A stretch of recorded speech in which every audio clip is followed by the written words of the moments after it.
नमस्कार। D2 plus academy Jaipur में आप सभी का हार्दिक स्वागत है। और आज हम चर्चा कर रहे हैं राजस्थान में ग्राम पंचायतों के द्वारा जारी पट्टों का नामांतरण किस प्रकार से होता है, ये नामांतरण कितने प्रकार के होते हैं। वैसे लोगों को तो पता ही है कि वो तो यही जानते हैं कि जो कृषि भूमि है, एग्रीकल्चर लैंड है, खेतों की जमीन है, उन्हीं का नामांतरण होता है। शायद पट्टों का तो नामांतरण नहीं होता होगा, लेकिन पट्टों का भी नामांतरण होता है। आज मैं इन पट्टों के नामांतरण के बारे में विस्तार से चर्चा आपके साथ करूंगा।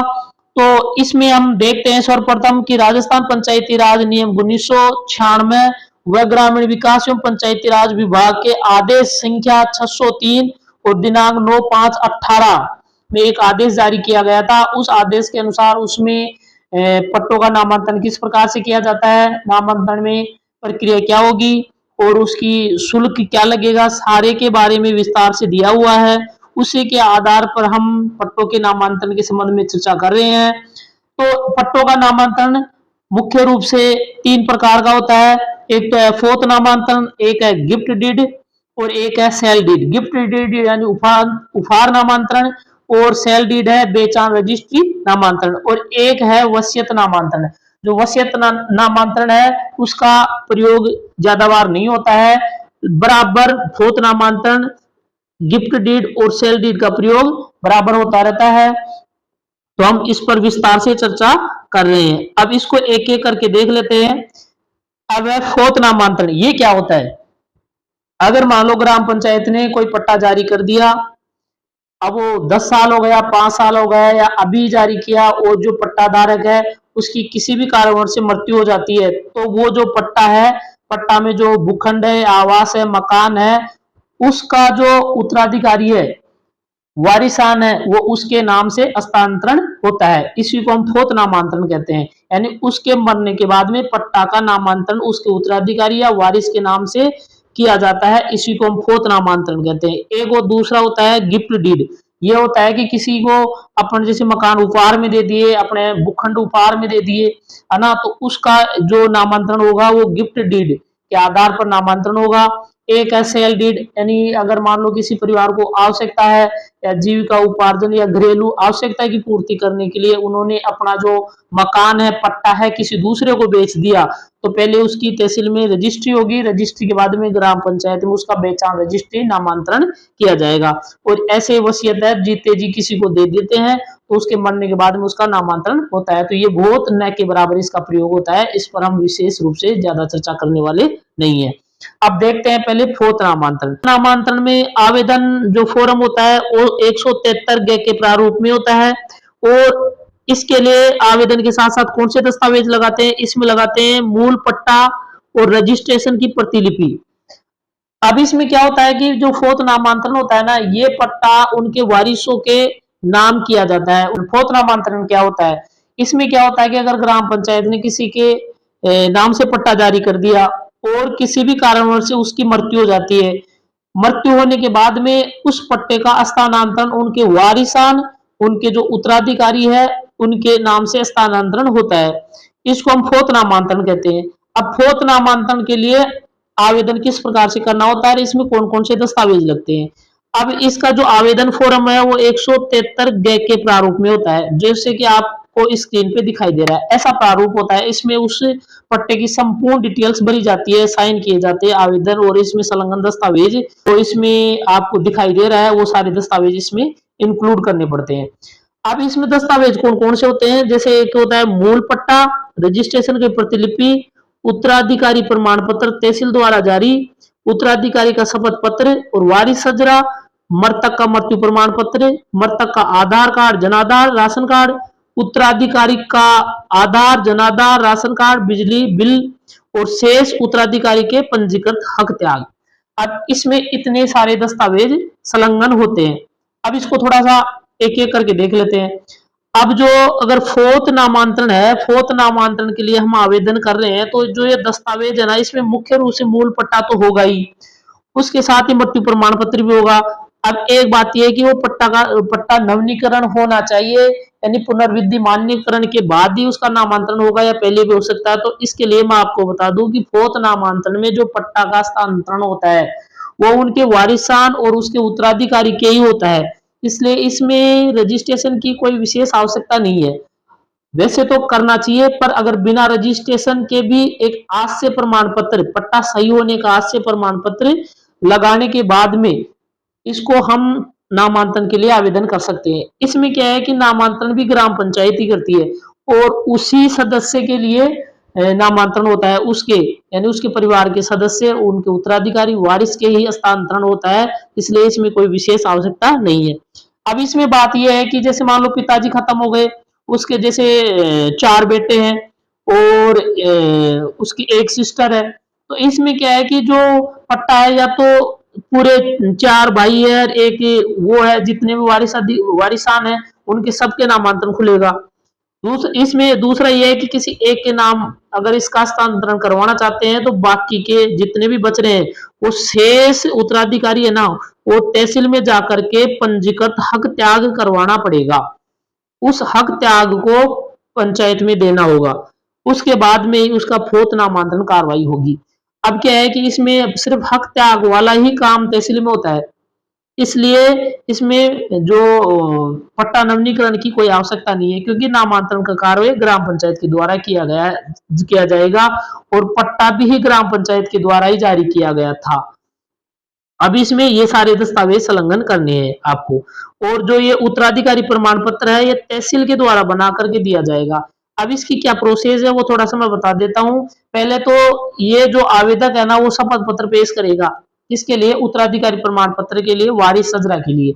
शपथ पत्र बनाने के बाद में जो 50 रुपए के नॉन जुडिशियल स्टाम्प पेपर पे ये अपना शपथ पत्र बनवा करके फिर ये क्या है कि एक पंचनामा रिपोर्ट बनवाएगा।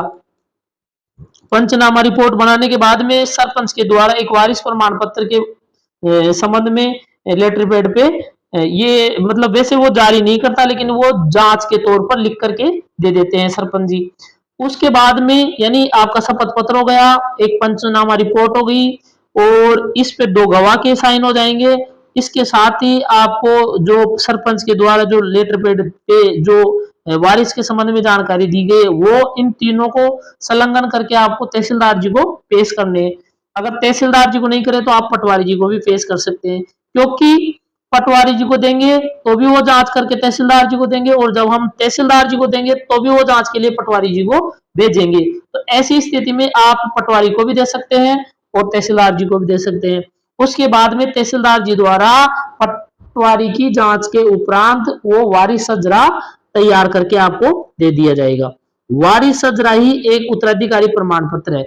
वैसे उत्तराधिकारी प्रमाण पत्र ये एक कोर्ट के द्वारा जारी किया जाता है विशेष परिस्थितियों में, इसलिए हम वारिस सजरा से ही इसका नामांतरण कार्रवाई करते हैं। वारिस सजरा मिल जाएगा तहसील के द्वारा। इसमें आपको मुख्य रूप से सारी बातें समझ में आ गई होगी। क्या है, क्योंकि आवेदन करना है, आवेदन का प्रारूप आपके सामने है। कौन कौन से दस्तावेज लगते हैं आपको मुख्य रूप से पता है ही कि मूल पट्टा लगेगा, उसके साथ रजिस्ट्रेशन की प्रतिलिपि, अगर रजिस्ट्रेशन की प्रतिलिपि नहीं लगा रहे हैं तो एक पट्टा सही होने का आस्य प्रमाण पत्र लगाना है, उत्तराधिकारी प्रमाण पत्र तहसील से जारी करवाना है, वारिस सजरा हो जाएगा, ये मृतक का मृत्यु प्रमाण पत्र हो जाएगा, मृतक का आधार जनाधार राशन कार्ड हो जाएगा, उत्तराधिकारी का आधार जनाधार राशन कार्ड बिजली बिल हो जाएगा। और जो शेष उत्तराधिकारी है जैसे जितने भी किसी एक के नाम अगर वो जारी करवाना चाहते हैं नामांतरण, तो अन्य जो बाकी के बचे हुए हैं उनको तहसील में जैसे कृषि भूमि का हक त्याग होता है ना बहनों का, उसी प्रकार से इनका हक त्याग होता है। फिर वो हक त्याग रजिस्ट्री ग्राम पंचायत में ला करके देनी पड़ती है। अब हम अगले की जो गिफ्ट डीड है, सेल डीड है, इनके बारे में चर्चा कर लेते हैं। इसमें कौन कौन से दस्तावेजों की आवश्यकता होती है। प्रारूप तो वही है 173 गए वाला प्रारूप जो फोर्थ नामांतरण में वही इसमें है। इसमें थोड़ी सी अलग लिखा जाता है, इसमें पहचान के संबंध में या गिफ्ट के संबंध में लिखा जाता है। इसमें क्या क्या दस्तावेज होते हैं, इसमें पट्टे की प्रतिलिपि होती है, लेकिन ध्यान रखना फोर्थ नामांतरण में रजिस्ट्रेशन की कोई विशेष आवश्यकता नहीं है। लेकिन अगर गिफ्ट डीड है और सेल डीड है तो इसमें पट्टा है ना वो रजिस्टर्ड होना चाहिए तभी ही होगा, पहचान और गिफ्ट डीड। अगर रजिस्ट्रेशन नहीं है तो उसका नहीं होगा। फिर देखते हैं इसमें कौन कौन से दस्तावेज लगेंगे।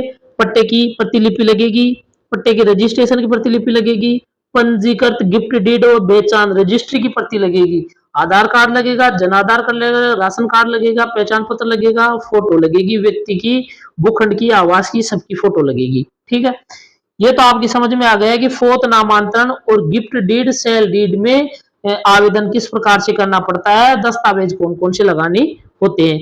अब इसके बारे में थोड़ा सा ये देख लेते हैं कि इसकी नामांतरण शुल्क क्या होता है और इसकी प्रक्रिया शुल्क कितना लगता है। अब देखते हैं थोड़ा सा।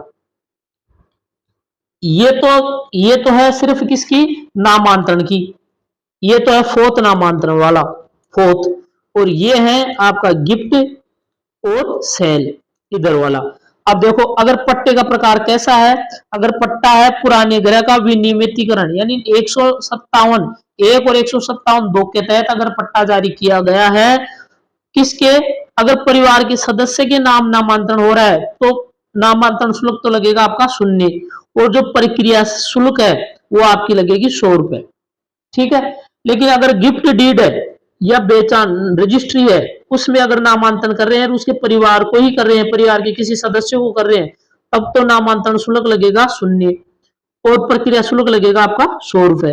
ठीक है, अगर मान लो वो परिवार के सदस्य के अलावा किसी अन्य सदस्य को नामांतरण किया जा रहा है, तब जो डीएलसी रेट है वर्तमान में आवासीय या जो वाणिज्य जो भी डीएलसी रेट है जो उस पर लागू होती है, उसका 5% नामांतरण शुल्क होगा और प्रक्रिया शुल्क तो आपकी 100 रुपए लागू होगी।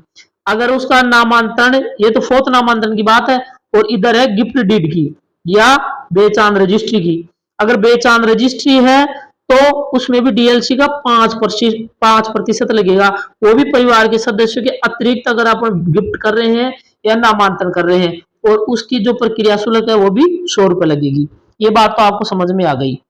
अगली बात यह है कि अगर पट्टा है ना वो 158 के तहत दिया हुआ है, तब क्या है कि नामांतरण शुल्क तो शून्य लगेगा। कब, ये परिवार के सदस्य के ही नामांतरण होगा, ऐसे नहीं किसी अन्य की, ये सिर्फ परिवार के सदस्यों को ही नामांतरण किया जा सकता है, अन्य को नहीं होगा। तो इसलिए डीएलसी रेट का कोई लफड़ा नहीं है और प्रक्रिया शुल्क तो वही 100 रुपए लगेगी। और इसको हम बेच भी नहीं सकते, गिफ्ट भी नहीं कर सकते, ये सिर्फ है ना फोर्थ नामांतरण होता है। किसका, सिर्फ फोर्थ नामांतरण होता है अगर नियम 158 के तहत बना हुआ है तो, और नहीं तो 158 के तहत अगर पट्टा बना हुआ है तो उसको बेच भी नहीं सकते, उसको गिफ्ट भी नहीं कर सकते, उसको वसीयत भी नहीं कर सकते। अगला देखते हैं।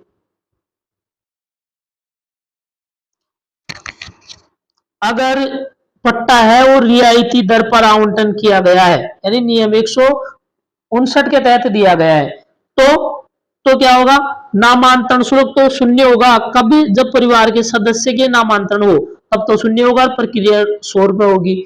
अगर इस 159 के तहत अगर पट्टा जारी किया गया है और उसको हम गिफ्ट में दे रहे हैं या उसको बेच रहे हैं, तब नामांतरण शुल्क तो शून्य लगेगा और प्रक्रिया शुल्क आपकी 100 रुपए लगेगी। कब, जब परिवार के सदस्य के नाम से नामांतरण किया जा रहा हो तब। लेकिन अगर परिवार के सदस्यों के अतिरिक्त किसी को किसी के नाम से नामांतरण हो, तब डीएलसी रेट का कितना लगेगा, 5% लगेगा और प्रक्रिया शुल्क कितनी लगेगी, 100 रुपए लगेगी। और डीएलसी का 5% अगर उसको गिफ्ट कर रहे हैं, उपहार कर रहे हैं, तब फिर डीएलसी का कितना लगेगा, 5% लगेगा और वो 100 रुपए। नीलामी द्वारा आवंटन, नियम 167 के तहत अगर नीलामी के द्वारा आवंटन किया जा रहा है तो अगर परिवार के सदस्यों के नाम हो रहा है तो परिवार के सदस्य के हो रहा है तो शून्य होगा। और अगर मान लो परिवार के सदस्यों के अतिरिक्त है तो डीएलसी का कितना परसेंट होगा, 2। और कितने प्रक्रिया शुल्क लगेगी, 200 रुपए। और इसमें भी अगर परिवार के अतिरिक्त है तो भी 200 रुपए लगेगी। अगर इसका गिफ्ट डीड किया जा रहा है या बेचान रजिस्ट्री की जा रही है या वसीयत की जा रही है तो अगर परिवार के सदस्य हैं तो शून्य और वैसे होगा 200 रुपए प्रक्रिया शुल्क। और वो डीएलसी रेट का 2% अगर परिवार के सदस्य के अतिरिक्त हो तब, और वैसे 200 रुपए प्रक्रिया शुल्क। अगर पूर्ण शुल्क के साथ आवंटित है तब अगर परिवार के साथ तो शून्य, और अगर परिवार के अतिरिक्त है तो डीएलसी का 2% और इसका जो प्रक्रिया शुल्क है वो 100 रुपए है।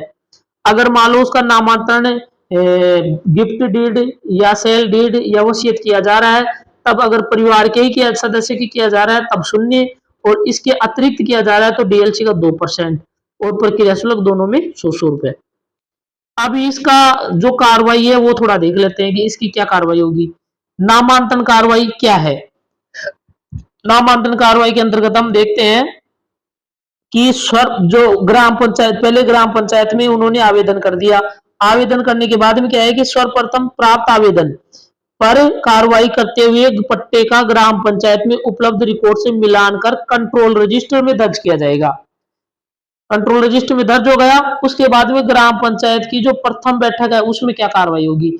इस बैठक में आवेदनकर्ता को आगामी बैठक कार्रवाई में उत्तराधिकारी, शेष पंजीकृत हक त्याग करता हो अगर वो फोर्थ नामांतरण है तो, या गिफ्ट डीड या बेचान करता हो, वह गवाहों को मीटिंग में उपस्थित देने व उनकी पुष्टि करने हेतु पाबंद किया जाएगा। जांच हेतु पंच कमेटी नियुक्त की जाएगी। ग्राम पंचायत में उपलब्ध रिकॉर्ड से मिलान किया जाएगा और साथ ही आपत्ति नोटिस, यानी एक्ट के अनुसार तो 30 दिन का ही है, पर 15 दिन का भी अपन कर सकते हैं। तो 15 दिन और 30 दिन का हम आपत्ति नोटिस जारी कर सकते हैं। जैसे आपने 30 दिन का आपत्ति नोटिस जारी कर दिया और आपत्ति नोटिस की समयावधि समाप्त हो गई है, उसके बाद में दूसरी मीटिंग आयोजित की जाएगी। इसमें क्या होगा, इस मीटिंग में आवेदनकर्ता, उत्तराधिकारी, शेष पंजीकृत हक त्याग करताओं, गिफ्ट डीड बेचान करताओं या अन्य गवाह की उपस्थिति सुनिश्चित करेगा। उस मीटिंग में ये सारे बेचने वाले, गिफ्ट करने वाले और उसको लेने वाले और उसके गवाह और जो हक त्याग कर दिए वे सारे ग्राम पंचायत में उपस्थित होंगे। वहां पे एक उपस्थिति पत्रक पर सबके हस्ताक्षर कर इसकी पहचान की पुष्टि संबंधित आवेदनकर्ता के द्वारा की जाएगी। जांच है तो जो नियुक्त पंच कमीशन रिपोर्ट अपनी पेश करेगा, उसमें उन्होंने जो पट्टे की कार्रवाई है, मौका स्थिति है, रिकॉर्ड के अनुसार पट्टे के सही और उचित होने पर नामांतरण दर्ज करने की अभिशंसा करेगा। ग्राम पंचायत में उपलब्ध रिकॉर्ड में मिलान तथा आपत्ति नोटिस समाप्त हो चुकी होगी। कोई आपत्ति नहीं होने पर आदेश जारी करते हुए मूल पट्टे पर नामांतरण का अंकन किया जाएगा और नामांतरण रजिस्टर में नामांतरण का दर्ज किया जाएगा। इस प्रकार से ये कुल मिलाकर के 2 मीटिंगों यानी 30, कम से कम 30 दिन का समय लगेगा पट्टे का नामांतरण कार्रवाई में। इस प्रकार से पट्टे का नामांतरण हो जाएगा। अब जो मैं इसका थोड़ा प्रारूप बता देता हूं आपको। जो ये है ना, ये जो नामांतरण रजिस्टर है उसका प्रारूप है, इसमें दर्ज किया जाता है और जो मूल पट्टा होता है उस पर जो ये लिखा हुआ है इस प्रकार से उस पर लिखा जाता है, या मोहर लगा करके भी लिख देते हैं या वैसे भी पट्टे पर, लेकिन ये मूल पट्टे पर ही लिखा जाता है नामांतरण। इसके साथ ही मैं आपको ये बता दूं कि इसकी कार्रवाई कैसे होती है थोड़ा सा। जैसे कार्रवाई है, जैसे नामांतरण कार्रवाई प्रथम बैठक में क्या है कि सरपंच की अध्यक्षता में बैठक की कार्रवाई कर ली गई है। जितने भी आवेदन आए हैं वो कोरम में अपने उस पे पेश कर दिया गया है। पेश करने के बाद में इसी मीटिंग में ये चीजें सारी कर ली जाएगी। आवेदनकर्ता को भी पाबंद कर दिया जाएगा कि वो जो गवाह है उनकी उपस्थिति और अन्य वारिस है जैसे पत्नी, पुत्र, पुत्री आदि, उनका रजिस्टर्ड हक त्याग पेश करेगा। शोम की उपस्थिति भी होगी, इसके साथ जो हक त्याग करने वाले उनकी भी उपस्थिति होगी और साथ ही जो पंच कमीशन है ना उनकी नियुक्ति कर दी जाएगी और आपत्ति नोटिस भी जारी कर दिया जाएगा। ये सारी चीजें पहली मीटिंग में कर दिया जाता है। फिर जो दूसरी मीटिंग है ना वो आपत्ति नोटिस की मियाद समाप्त होने के बाद में जो तारीख आएगी उस तारीख को दूसरी मीटिंग की जाएगी। दूसरी मीटिंग के अंतर्गत ये सारी चीजें देखी जाएगी।